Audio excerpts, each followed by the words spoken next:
요즘 결혼 준비하는 후배들이 많아졌습니다. 제가 부동산 투자를 좀 했다고 신혼집 구하는 후배들이 조언을 많이들 구하는데요. 보통 후배들이 결혼 자금 중에서 신혼집에 넣을 수 있는 금액이 1억 전후가 대다수였습니다. 그럴 수밖에 없는 게 지금 결혼하는 후배들이 30대 초중반 나이에 취업도 늦게 돼서 돈을 번 지도 얼마 되지 않았고 1억이면 참 알뜰하게 잘 모았다고 생각했지만 막상 결혼 준비하면서 신혼집을 알아보려 하니 1억이 터무니없이 적다는 게 문제인 거죠. 그래서 이게 대부분의 신혼부부가 신혼집 구할 때 겪는 일이지 않을까 싶어 영상을 준비했고요. 후배들 같이 자금이 부족한 신혼부부들에게 도움이 될 수 있는 내용을 알려드리고자 합니다. 신혼집을 구하는 친구들의 질문들이 보통 형, 전세 살다가 청약을 노리는 게 나을까? 아니면 전세 살면서 저축 열심히 모아 2년 후에 기회를 엿볼까? 아님 지금 대출 많이 받아서 매매를 해버릴까? 딱 세 가지에서 맴돕니다. 내가 봤을 땐 1억 가지고 셋 다 아닌 것 같은데 그냥 빌라 월세 사러 라고 조언해주면 진짜 한두 명도 아니고 대다수가 치를 떨면서 싫어하더라고요. 아, 빌라는 좀 그런데 형 아파트가 좋아요. 그냥 생애 최초 80% 대출 받아서 1억 주고 살 아파트 없어? 물으면 있기야 있지. 저기 경기도 같은 서울 외곽 구축 아파트 살면 되지. 왜 없어? 그러면 또 그건 직장이랑 너무 멀고 아파트가 오래돼서 별로고 주차도 안 되고 주변에 역도 없고 뭐 이런 오만 가지 불평불만을 합니다. 그럼 저는 야, 뭐 어쩌라고. 너 회사 근처에 강남 광화문 근처 빌라나 오피스텔 얻어다가 월세 주고 살라니까. 이런 식으로 계속 도돌이표 같은 질의응답만 주고받습니다.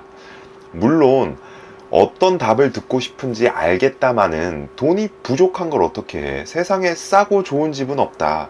평생을 빌라에서 살라는 것도 아니고 둘이서 신혼일 때 비용 지출 아껴서 더블 인컴으로 저축하면 훨씬 더 크게 시드머니를 불릴 수 있는 좋은 시기인데 그깟 2, 3년 빌라 사는 게 어때? 나도 신혼일 때 그렇게 불렸는데 괜찮아 라고 답을 알려주지만 귓등으로도 듣지 않습니다. 제가 왜 월세 빌라로 가라고 한 이유가 세 가지 있는데요. 앞서 말했던 질문들과 엮어서 말씀드리고자 합니다. 첫 번째, 전세 살면서 청약을 노린다. 이게 신혼부부들이 생각하는 가장 기초적인 단계입니다. 우선 전세라는 제도부터 살펴봐야 되는데 전세 계약을 하게 되면 한 2년 동안 돈과 시간이 묶이는 거예요. 내가 만약 전세 살면서 청약 당첨이 됐다고 가정해 볼게요. 요즘 서울 수도권 25평 분양가가 보통 8억 전후합니다. 계약금 10%면 8천만 원이 필요하고 중도금을 3번 나눠서 6억 정도의 돈을 내야 해요. 이 돈이 전세 한두 바퀴 돌리는 동안 근로소득으로 모을 수 있냐 이 말이에요. 그럼 돈 없으니 대출 받으면 되지 라는 소리를 하는데 그럼 뭐 지금 대출 금리 낮지도 않은데 월급으로 그 이자 감당 가능하냐 라고 물어보면 이것도 선뜻 답이 안 나옵니다. 또 시간이 묶인다는 소리는 도중에 전세 계약 해지를 할 수가 없어요. 좋은 집주인이면 계약 기간 내에 이사 가야 된다고 말을 하면 그럼 임차인이 세 맞추고 복비 내고 그렇게 하세요 라고 하지만 그걸 거절하시는 분들도 많아요. 왜냐하면 자금 융통이 꼬이게 되니까 집주인 입장에서는 굳이 새로운 임차인을 들일 필요가 없는 거죠. 그렇게 되면 좋은 기회가 생겨도 2년 동안 눌러 앉아 있어야 돼요.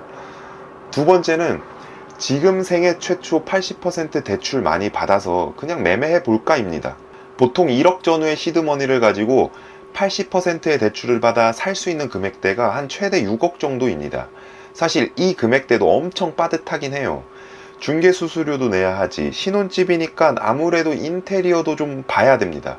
그 이상도 들 수 있어요. 그걸 감안하더라도 서울에서 6억 이하 아파트 한번 살펴보면 노원구에 뭐 한 30년 넘은 20평 이하 소형 평형대들, 뭐 도봉구 일대, 성북구 정릉동, 서대문구 홍은동, 은평구 구산동, 구로구 고척동, 금천구 시흥동 이 정도 일대가 있습니다.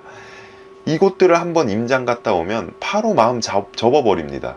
왜냐하면 엄청 오래된 단지거나 경사가 엄청 심하다거나 지하철은커녕 대중교통 이용도 불편한 지역이거든요. 결론은 풀대출을 받아도 내가 살 수 있는 아파트가 썩 마음에 들지 않는다는 겁니다. 최근 몇 년 동안 집값이 막 오를 때 아무거나 사도 됐지만 그건 대세 상승기였기 때문에 가능했던 일이고, 지금은 아무거나 사도 오르는 시절이 아니기에 잘 골라서 사야 돼요. 지금 집 사는 게 굉장히 어렵습니다. 이유가 다 있거든요. 이미 괜찮은 집들, 상급지에 있는 집들은 이미 다 회복했어요. 상급지다 보니까 이 가격이면 사야 되는 거 아닌가 하면서 빠르게 이동했고요. 정부에서도 규제나 대출을 조금씩 풀어주는 것도 있어서 돈이 돌 때 바로 회복한 케이스가 많습니다. 그러다 보니 괜찮은 집을 사는 게 가장 좋은데 이런 집을 사려니 돈이 없어요. 그러니까 지금 살 수 있는 게 마땅치가 않습니다. 웬만한 것들은 다 돈이 부족해서 못 사는 구간에 있어요. 마지막 세 번째는 전세를 살면서 저축 열심히 모아 2년 뒤 기회를 엿볼까입니다. 그럼 전 이렇게 반문하고 싶어요. 야, 기회를 볼 수 있는 눈이 있어? 라고요. 지금까지 인스타그램에 오마카세니 해외여행이니 잘 먹고 잘 사는 모습 자랑하다가 막상 신혼집 마련하다 보니 발등에 불이 붙어버린 거죠. 준비가 되어 있지 않은 상황에서 막상 구하려다 보니 어떠한 지식도 정보도 없는 상태에서 일단 전셋집 구해놓고 생각해보자 이거예요. 이 마인드로 전세 사는 2년 동안 공부를 하겠어요? 집을 사는데 필요한 최소한의 공부도 안 돼 있고 마인드도 없으니 내가 볼 땐 전세 사는 2년 동안 그렇게 크게 마인드나 지식 수준이 올라갈 것처럼 보이지도 않아요. 그러니 빌라 월세 살아라. 시작부터 좋은 곳에서 살아야겠다라는 마음을 버리고 가면 됩니다. 평생 살라는 소리도 아니고 여기서 살면서 다음 기회를 노리면 돼요. 생각보다 그 기회가 빨리 올 수도 있습니다. 시황이 어떻게 바뀌게 되면 바로 사야 될 수도 있어요. 그런 상황이 올 수 있기 때문에 내 몸을 가볍게 해놓고 언제든지 내가 가지고 있는 돈으로 집을 살 수 있는 준비를 해놔야 합니다. 그리고 돈이 들어올 때까지 공부를 하면서 내가 뭘 사야 될지를 한번 차근차근 따져볼 필요가 있어요. 사실 부동산 투자가 어렵다고 생각하시는 분들은 되게 어렵게 느끼시겠지만 단순히 그냥 한 채 사는 건 전혀 어렵지 않아요. 그냥 내가 한 채 사가지고 내 집 마련이나 해야지는 엄청난 공부가 필요한 게 아닙니다.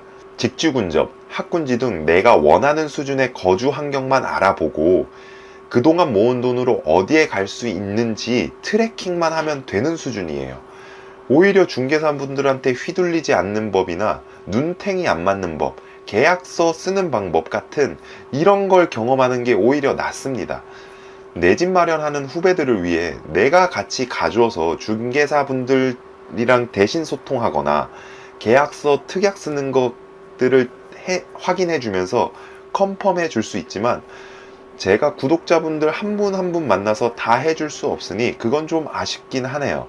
대신 여러분들이 원하신다면 뭐 중개사 사무소 가서 말하는 방법이나 어떤 중개사분들과의 소통하는 법, 계약서 확인해야 하는 것들, 이런 잡다한 지식이 필요하시다면 댓글로 남겨주세요. 수요 없는 공급이 돼서는 안 되니까 한 20명 정도만 댓글 달아주시면 제가 알짜배기로다가 영상을 준비해서 올리겠습니다. 그럼 오늘 영상도 봐주셔서 감사합니다. 다음 주에 봬요.